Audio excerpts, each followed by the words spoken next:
আসসালামু আলাইকুম। প্রিয় দর্শক, ভাবুন তো এরকম একটি গল্প আমাদের দেশের জন্য এস্টাবলিশড হলো যে এক দেশে ছিলেন একজন নোবেল বিজয়ী। সেই নোবেল বিজয়ী কথায় কথায় মিথ্যা বলতেন আর জাতির মাথা ক্ষণে ক্ষণে লজ্জায় হেঁট হয়ে আসতো।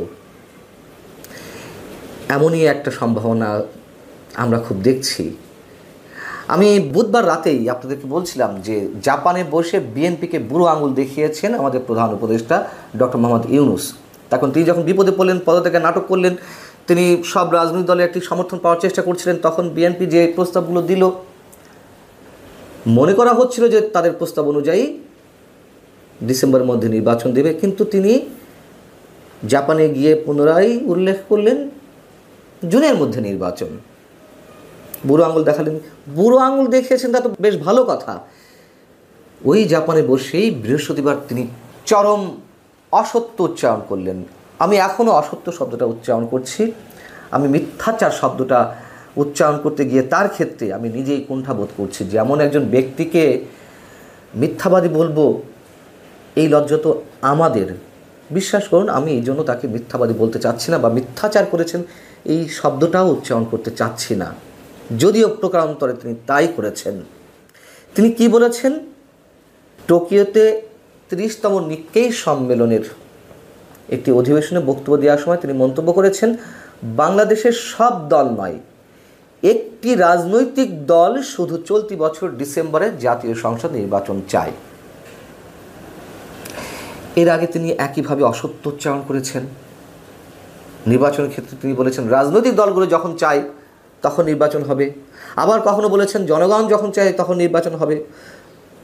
কখনো কখনো তার পারিষদবর্গ বলেছেন যে ডক্টর মোহাম্মদ ইউনূস যখন ঘোষণা দেবেন সেটিই নির্বাচনের রোডম্যাপ, সেটিই নির্বাচনের তারিখ। ডক্টর মোহাম্মদ ইউনূস আবার তিনি নিজেই বলেছেন সংস্কার ছোট হলে ডিসেম্বরের মধ্যে নির্বাচন, আবার সংস্কার একটু বেশি হলে 2026 জুনের মধ্যে নির্বাচন। ক্ষণে ক্ষণে এখন একটা তখন একটা এই কথাগুলো বলে আসছেন। নির্বাচন ডিসেম্বরের মধ্যে কতটি রাজনৈতিক দল চাই সে হিসাব তো আমাদের প্রত্যেকের কাছে আছে। আমির খসরু মাহমুদ চৌধুরী, বিএনপির স্থায়ী কমিটির সদস্য, তিনি বুধবারও উল্লেখ করেছেন যে 42টি রাজনৈতিক দলের সমন্বয়ে বিএনপির নেতৃত্বে 31 দফা কর্মসূচি দেওয়া হয়েছে। অতএব এই 42টি দল বিএনপির মনোভাবাপন্ন এবং তারা একই সাথে তো পথ চলছে।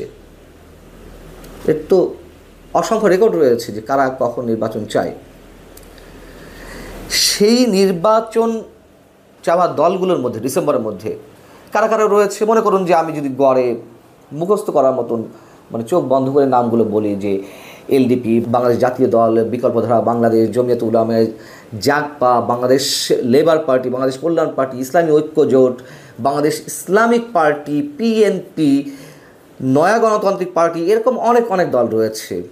এলডিপি তো বললামই। যাই হোক, এর বাইরে যদি বাম গণতান্ত্রিক জোটের কথা বলি, Bangladesh communist party, CPB, Basad, Bangladesh সমাজতান্ত্রিক দল বাসদ, মার্ক্সবাদী রয়েছে। এর মধ্যে আরও যেই রাজনৈতিক দলগুলো যেমন গণতান্ত্রিক বিপ্লবী পার্টি, সমাজতান্ত্রিক পার্টি, বিপ্লবী কমিউনিস্ট লীগ, এইগুলোর বাইরে আবার রয়েছে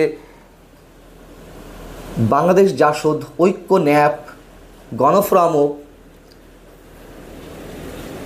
কীভাবে, কোন হিসেবে আমাদের প্রধান উপদেষ্টা এইভাবে মন্তব্য করলেন যে একটিমাত্র রাজনৈতিক দল ডিসেম্বরের মধ্যে নির্বাচন চাই?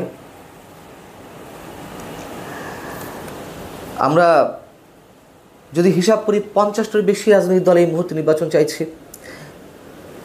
বরং তার বক্তব্যের বিপরীতে জনমনে প্রশ্ন উঠছে, কারা আসলে ডিসেম্বরের পরে নির্বাচন চায়? উত্তরটা তো সহজ, তার যে আশীর্বাদ পুষ্ট দল জাতীয় নাগরিক পার্টি এনসিপি, অথবা তাদের সহমনা আরও একটি দল আছে এবি পার্টি, কখনো এদিক কখনো ওদিক। তারা কী চায় আমরা নিজেরাও অনেক সময় বুঝি না। এর বাইরে এবং তারা কী উদ্দেশ্যে এটি চায় ডিসেম্বরের পরে, আদৌ তারা নির্বাচন চায় কিনা, তাদের মনে উদ্দেশ্য কী সেটা নিয়েও তো প্রশ্ন আছে। এবং গত 9.5 মাসে অন্তত 30 এপ্রিল পর্যন্ত যে হিসাবটা আমার কাছে রয়েছে, 26টি রাজনৈতিক দল ভুইফোর্স রাজনৈতিক সংগঠন হিসেবে আমাদের সামনে আত্মপ্রকাশ করেছে।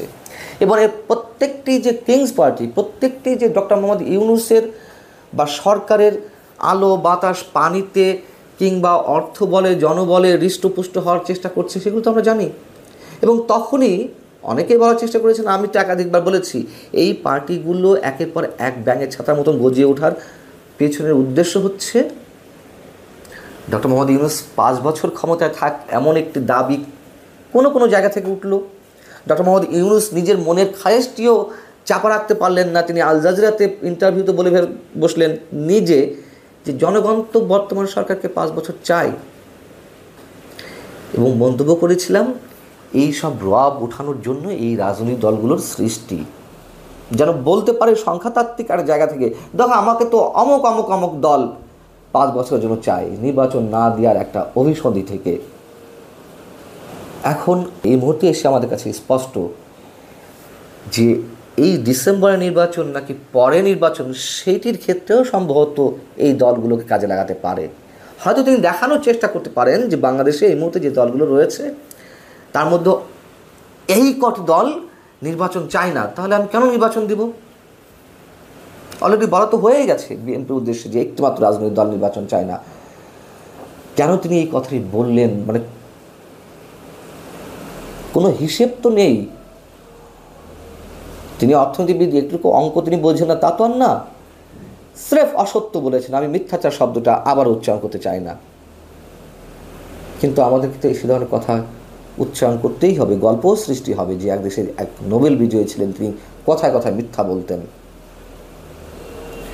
তিনি আরও একটি মন্তব্য করেছেন নিক্কেই ফোরামের সম্মেলনে যে তার কোনো রাজনৈতিক অভিলাষ নেই, বিশ্বাস করুন আমি 26শে জুনের মধ্যে নির্বাচন দিয়ে দেবো, এমনটাই বলার চেষ্টা করেছেন। তার রাজনৈতিক অভিলাষ আছে কি নেই তা তো আমরা খুব ভালো করেই স্পষ্ট হচ্ছে, দিনে দিনে আরও প্রকটভাবে আমাদের মধ্যে অবিশ্বাস সন্দেহের দানা বাঁধছে। রাজনৈতিক অভিলাষের কথা বাদ দিলাম, তার যে আরও আরও অনেক ধরনের অভিলাষের কথা আমরা জানতে পারছি। তিনি পশ্চিমাদের স্বার্থ সংরক্ষণ করতে পারলে জাতিসংঘের মহাসচিবও হতে পারেন, আবার জাতীয় সরকারের প্রেসিডেন্ট হবেন, এরকম নানান কথা তো আমাদের কানে আসছে। সব বাদ দিলাম, তিনি এর মধ্যে যেগুলো দৃশ্যমান সেইগুলো কোন অভিলাষ থেকে হয়েছে? নিজের একটি প্রতিষ্ঠানে 666 কোটি টাকার কর মওকুফ করে নিয়েছেন, গ্রামীণ বিশ্ববিদ্যালয় নিয়েছেন, গ্রামীণ মেডিকেল নিচ্ছেন, আরও আরও অনেক অনেক কিছু। লাভের লাভ যে শুধুমাত্র এই গণঅভ্যুত্থানের মাধ্যমে তারই হয়েছে, এই হিসেবেও আমি এর আগে আপনাদের সামনে দিয়েছি।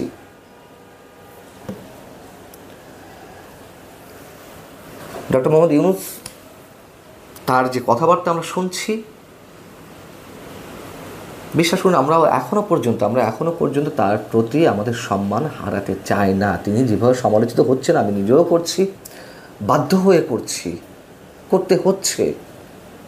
এত কূটকৌশল আর মানুষ নিতে পারছে না। জি, অনেক ধন্যবাদ। প্রিয় দর্শক, আপনারা শুনলেন একটা গুরুত্বপূর্ণ ক্রুশিয়াল মোমেন্ট। আসলে আমরা এই আলোচনাগুলো করছি, কাজে এই আলোচনা একটু দীর্ঘায়িত হলো, তারপর আশা করি আপনারা মন দিয়ে দেখেছেন, আপনাদের ভালো লেগেছে। এখন এই পর্যন্তই, আবার কথা হবে। আল্লাহ হাফেজ।